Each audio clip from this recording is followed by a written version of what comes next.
Good morning, Scratch Kitchen. This is Tracy, and this is something I'm going to try and start doing.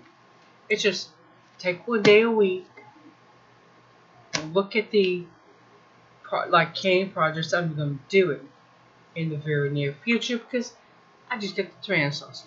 Now, yes, little confession, I do buy number 10 cans of tomato sauce from Walmart because I could not buy enough tomatoes for $4 or under, a little bit under $4 to make the sauce.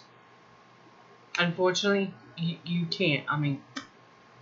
So I have two recipes I'm going to use this one book for.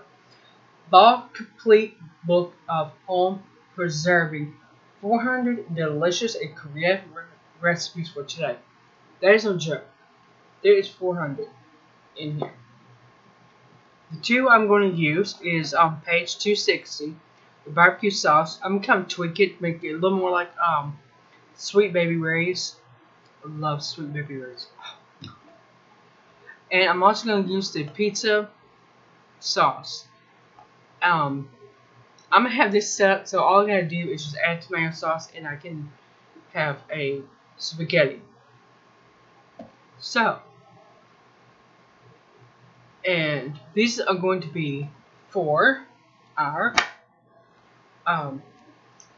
one pot meals. So instead of buying Hamburg Helper, whoops. Anyway, my mom used to buy that. The boxes, I remember being bigger. I remember being more in the boxes. Over the years, the boxes have shrunk. The price has gone up. So we're going to learn how to make sauces, to make that kind of stuff, and we're going to do it right here. So,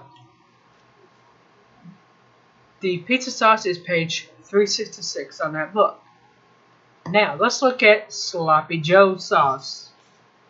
Sloppy Joe is as American as apple pie. I'm serious, it is. That one I'm pulling out of this book. It's good. It's on page 154. Now, the last one, the enchilada sauce. Oh my gravy. That one I can also use as a taco sauce because it's that interchangeable. That's out of this book on $2.94. It's delicious. You will never buy that stuff in a store again. Once you see how easy it is to make. Now, can you make these sausage in smaller batches? Absolutely. If you don't want to get into the canning and all that stuff, if you don't have room to do it, that's okay. Just take a can of tomato paste, tomato sauce, and put your seasonings in. And then mix that with your ground meat and let it cook down. That is easy. But however, personally, I like to do it this way because I have a larger amount. I have all my shelves. I know that when I want to pull that out, pull a thin ground beef, or if Antonia pulls a roll of ground turkey out of the freezer, I can just pull them together. No problem. Alright guys.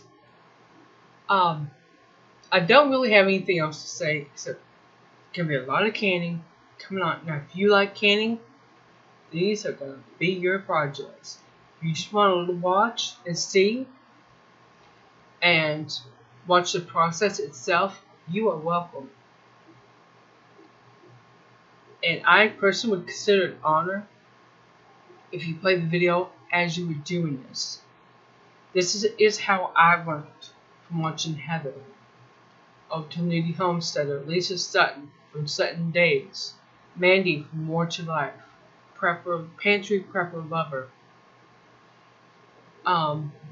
Linda from Linda's Pantry, Bev from our Half Acre Homestead, Christina Wilhelm from Wilhelm's Kitchen. I really learned the hands-on process doing these hands-on things by watching them do it and do this as they were doing it. Because that's just the way I learn. I could sit and read this all day long until I go through it.